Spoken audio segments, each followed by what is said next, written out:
मैं दोबारा ये तस्वीरें चलती रहेंगी पीआईबी में। मैं समझना चाहता हूं ये किस तरह की राजनीति है, ये किस तरह की राजनीति है। ऐश्वर्या जी आपको राम राम, मेरे सभी को पैनलिस्टों को राम राम और जो दर्शक देख रहे हैं उनको भी राम राम।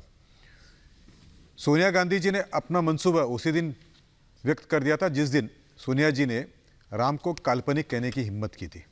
देखिए ना, हिंदुस्तान में यहाँ भारत में रहकर भारत के आराध्य देवता को काल्पनिक कहने की हिम्मत अगर किसने की है तो वो उनकी थी। दूसरा मैं आपको याद दिलाना चाहूँगा कि यूपीए के काल में मनमोहन सिंह जी प्रधानमंत्री थे और उन्होंने कहा था कि हिंदुस्तान के संसाधनों पर केवल माइनॉरिटी का अधिकार है। ये पहले से उनका मन था, उनकी इच्छा थी, वो जाहिर तौर में थी। मैं आपको कुछ बताना चाहता हूँ। प्रधानमंत्री मोदी आने के बाद में एक 15 सूत्री कार्यक्रम हुआ जहाँ पे दूसरे बहुसंख्यक जो समाज है उसका कैसे उत्थान हो उसके बारे में चर्चा हुई। सबसे पहले है कि इक्विटेबल अवेलेबिलिटी ऑफ एजुकेशन, तो पढ़ाई के लिए क्या करना चाहिए।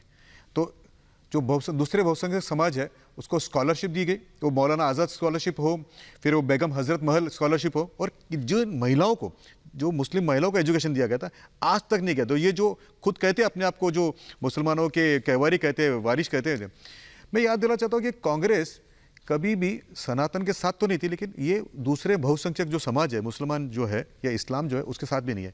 मैं मौलाना साहब को याद दिलाना चाहूंगा 1975-76 की बात है। नहीं, वो तो खुद कह रहे हैं, किसी को याद दिलाने की जरूरत नहीं है। मैं कह रहा हूं विनीत जी, अगर ये किसी के साथ भी है या नहीं है, अगर इनको बीजेपी से सवाल भी पूछना है, प्रेम शुक्ला जी की पार्टी से सवाल भी पूछना है तो पूछें कि भैया आपने कहा था इतनी नौकरियां दी हैं, नहीं दी हैं। कार्यक्रम करेंगे सनातन उन्मूलन का और बात करेंगे महंगाई की। ये मेरे को समझ नहीं आता है, ये कैसा दोहरा मापदंड है। अगर आपको बीजेपी से सवाल पूछना है तो पूछो भैया।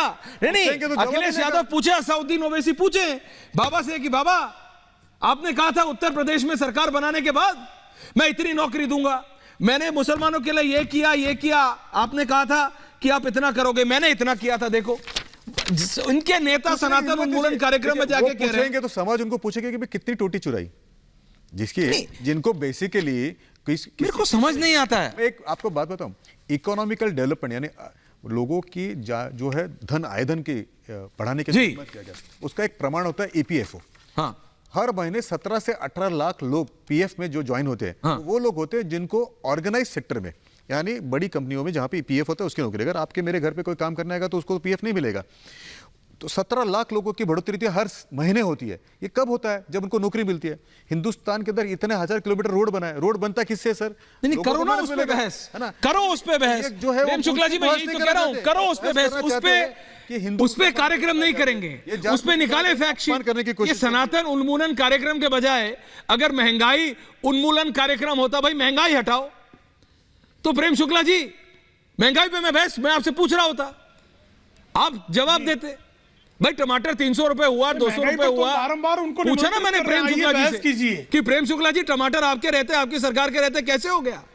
सरकार ने 400 रुपए की सब्सिडी हटाई तो बहस की हमने कि भैया बताओ। हर बुनियादी मुद्दे पर चर्चा करने के लिए तैयार नहीं, मैं समझ रहा हूं, लेकिन ये कार्यक्रम तो सनातन उन्मूलन कर रहे हैं ना। हर बुनियादी मेरी दिक्कत इनसे ये है, तैयार है। नहीं, मैं इसके पीछे का षड्यंत्र क्या है, इसके पीछे का क्या टारगेट है? स्वामी दीपांकर जनता से उनके मन में जो है जी द्रोह का भाव है।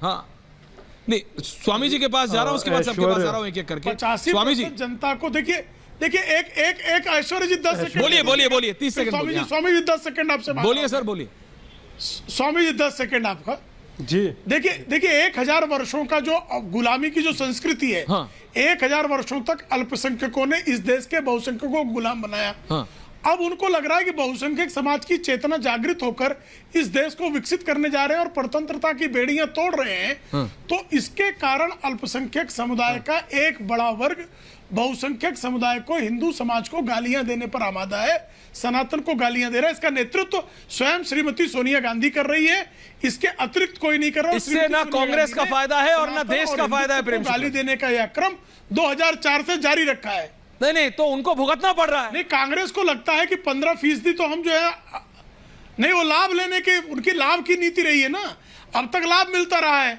ये तो जो चूंकि इस समाज की चेतना जागृत हुई है, संतों ने जागृत की है, हमारे देश का सामान्य नागरिक जागा है, हमारे समाज का युवा वर्ग जागा है, हमारे समाज का पत्रकार जागा है, बुद्धिजीवी और चिंतक जागा है। इसके कारण जो है इनकी दुर्दशा। नहीं, प्रेम शुक्ला जी, मैं आपको बता दूं, नोमानी साहब और सरवर साहब भी सही कह रहे हैं। वो यही रहा, वो कह रहे हैं कि सनातन उन्मूलन कार्यक्रम गलत है, शीर्षक ही गलत है। आप त्रुटियों, गलतियां, कमियों पे बात करनी है, बहस कर सकते हैं, उसको सुधारने की बात कर सकते हैं। आपने हलाला की बात की, वो सती, मैं कहता हूं हो सकता है भी भैया, उनको सुधारने की बात करो। उन्मूलन का कार्यक्रम कैसे हो सकता है? और इसमें प्रेम शुक्ला जी आपके साथ नोमानी साहब भी खड़े हैं और सरवर साहब भी खड़े हैं। बहस हो सकती है, सुधार हो सकता है, उन्मूलन नहीं हो सकता।